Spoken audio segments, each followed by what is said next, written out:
Hey, what's good with the YouTube, man? This is your boy Rojo. This is the Rojo Room.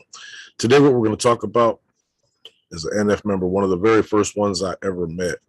I met him in like early 1995 on the 6 yard in San Quentin. Individual out of Salinas, Vincent Garcia, also known as Chente, who recently got found guilty, got broke off a bunch of Agrippa time as a result of Operation Snake Eyes. Now, man, Chente was a cool character, bro. You know, being on the yard with him, you never heard him. He was just over in the corner conducting what he conducted and was just real chill, man. He made a good impression on me. Like one of them dudes where, oh, that dude's NF. That's who I want to emulate right there, man. But man, he's been an NF member for at least shit, man, about 30 years now. You know what I mean? So he's very well known, been around a long time. Oh, a lot of people have currently been questioning his status and whatnot. You know, and that's not something that would normally be questioned about this individual. But ever since the minor dispute between the state and the feds, it's really hard to know if somebody says, "Hey, he's all bad," man. He could be all bad just based on this, or he could be all good to one side and not the other. It's a very complicated time right now. You know, you got a lot of individuals on both sides thinking they're pushing the only agenda. And at the end of the day, man, that's something they'd have to figure out. But I've always known Chente to be a solid, strong individual. And he's never folded. He's never done anything. He's actually even been hit a couple of times, man, while he was fighting this case in Santa Rita. And, you know, he's been hit a couple of times with pieces, you know, by other homies. You know, and that's not the result of him being bad or telling or cooperating. It's the result of the state versus feds, you know, hostilities. You know, but the main thing I want to talk about today is this Operation Snake Eyes. It's one we haven't talked about, man, but it happened back in like 2013, I want to say, man. But I'm gonna read a little bit about this and we'll talk about it a little bit. Says a Monterey County gang kingpin long sought by the FBI was arrested Thursday at the conclusion of a sweeping investigation targeting the leadership of the Nuestra Familia Regiment in Salinas, California, law enforcement officials announced. Officials said the multi-agency operation severely crippled the leadership and drug trafficking operations of the gang's most important regiment in the state. Operation Snake Eyes netted 47 arrests, 25 of them Thursday morning at 20 locations in the county where each warrants were served. 18 of those warrants were served simultaneously, 15 in Salinas and two in unincorporated Monterey County and one on the Monterey Peninsula. The other 22 arrests were made on earlier dates. More arrests are pending, says Monterey County Sheriff Scott Miller. The investigation actually began innocently enough with a drug sales investigation in the Chinatown area of Salinas, then sprung from that to involve various areas of Monterey County. The only jurisdictional boundaries we have are the borders of Monterey County, so the county and the cities can work together to make the county a safer place. About 300 officers and agents from local, state, and federal agencies took part in Thursday's operation. Among those taken into custody was Vincent Big Chente Garcia. Law enforcement officials last year identified Garcia, 46, as the highest ranking gang member outside of Nuestra Familia's headquarters in Pelican Bay State Prison. Also arrested was Trinidad Pimentel, 45, a veteran of the gang who lived in South Monterey County and is now considered by investigators to be Garcia's right-hand man. Last year, the Herald reported the gang associates linked Garcia to a string of homicides in Soledad in 2011 and 2012.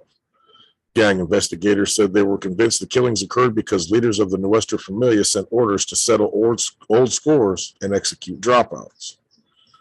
Longtime gang associates say Garcia emerged as a leader after the regiment commanders were swept up in Operations Knockout and Street Sweeper in recent years. A number of those swept up in Operation Snake Eyes were children and nephews of well-known Nuestra Familia leaders and members, making this law enforcement's first focus attack on the newest generation of the prison's gang's associates.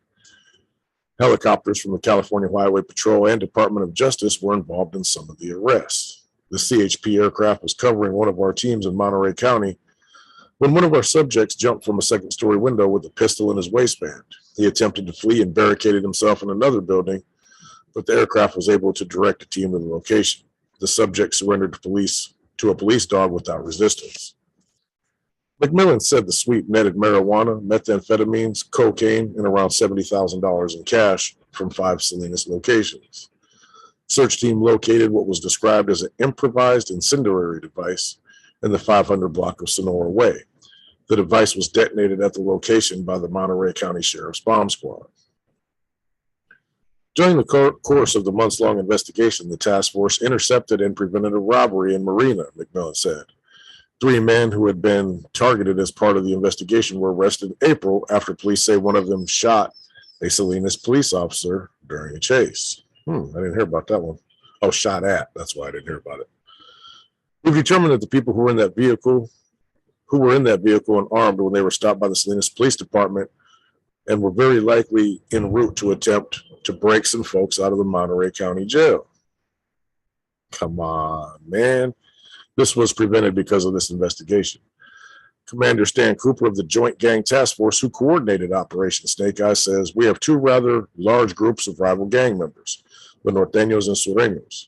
And based on prison population, the Nuestra Familia oversees the actions of the Norteño street gangs. We wanted to focus on trying to eliminate that leadership within our communities, and we were successful in targeting a number of people who are influential in those positions. A similar sweep removed 24 suspected violent offenders from Monterey County streets on May 10th. Now, just recently, Chente, Mr. Vincent Garcia, was sentenced to life. You know, he got a lot of time. I didn't exactly look at the amount of years, but he's never coming home. He ended up getting, you know, the conspiracies to murders and, you know, overseeing a criminal enterprise, racketeering, all those types of charges that you're going to get when you're a member of the NF, and especially a member of his stature. You know, I don't know necessarily what rank he achieved, you know, but I mean, he's got to be every bit of a category 3 by this time. You know, if he's in good standings. I mean, like I said, in today's climate, it's real hard to judge who is who holds what, you know, based on differing opinions of different factions.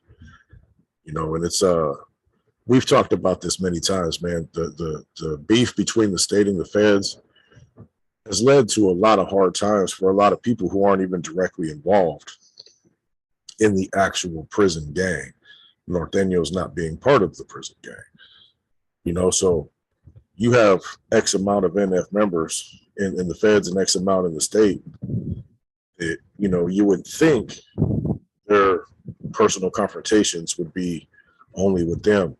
No, it trickles down to those who work for people under them. And man, you get people, you know, you got a regiment, you're functioning your regiment, your territory, some other people are out there getting money. They're not kicking into the person who one side says supposed to be kicked into, and they're kicking into the feds and they're kicking into the state.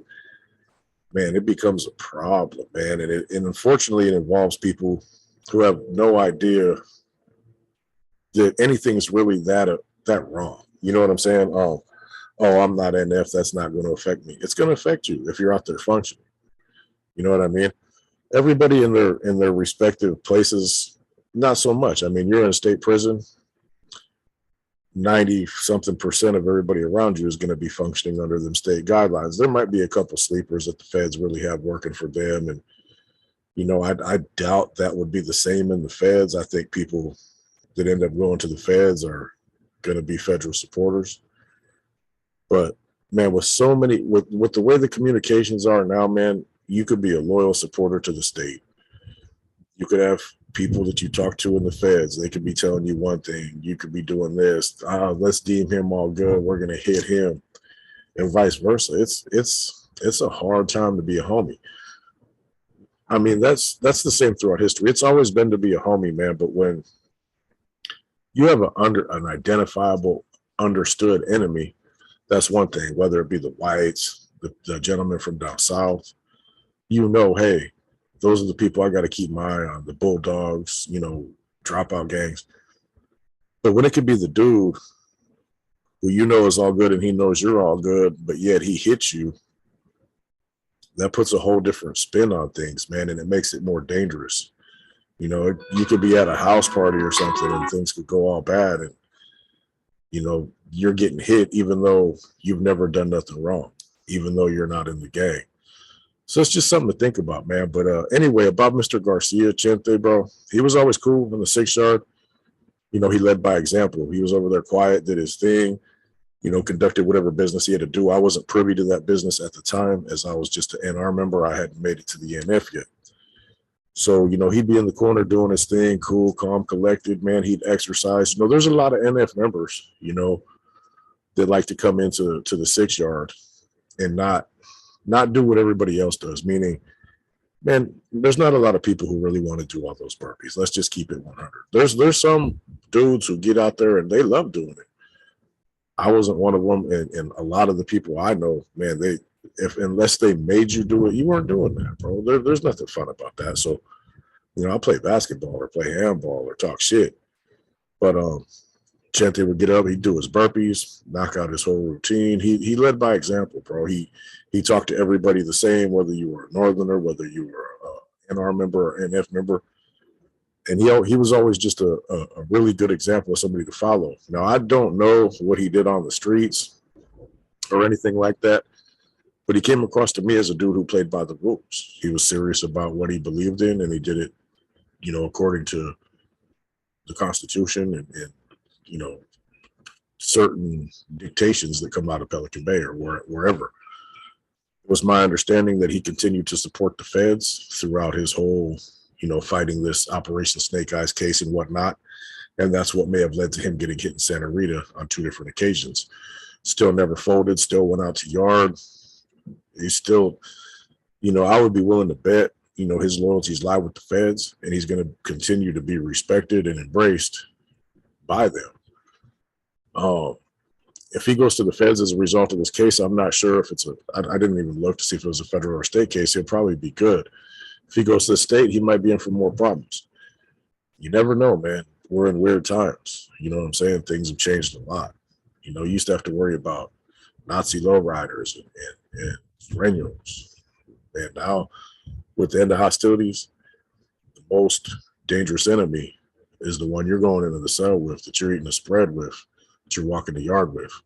Just something to keep in mind, man. But we never touched on the Snake Eye, so I wanted to touch on it, man. Huge operation, Monterey County, and that's always going to be a focal point of a lot of scrutiny, because not only is there massive amounts of Northerners and historical NF influence, and I mean, that's basically always been the NF headquarters of the streets up until, Black Widow and the state fed split and all that kind of stuff, man. But it's definitely, Salinas is definitely always going to be the driver's seat for where things are coming out of, just because it's so multi-generational out there. We talk about that the Sureños always had these neighborhoods for 100 years, 80 years, 60 years, 30, 40 years, so on and so forth. That's how it is with the NF's influence in the Salinas area. It's multi-generational. It goes all the way back to when it first started. Everybody I've ever met from Salinas in the holes and in the prisons, their conduct has always been, and not in every situation, but as a whole, their conduct, their education, and what they know as far as the cause or the gang, whatever you want to call it, has always been higher than everyone else's. Not to say there's not individual, discrepancies in that, but that's just facts, man. Salinas raises soldiers for the NF. I mean, that's just how it is out there. But anyway, that's just a little bit of my personal thing with Mr. Garcia. He was always cool. We chopped it up on many occasions. He taught me a few things, you know what I mean? And I don't have nothing bad to say about the dude, and I wish him the best. And hopefully, this would be a warning to you guys, man. This is a dude who's been an NF member for 30-something years, and he got hit behind this stuff, and he's never done anything wrong. So think about that, y'all. This is your boy Rojo. This is the Rojo Room, and I'll holler at y'all later, man.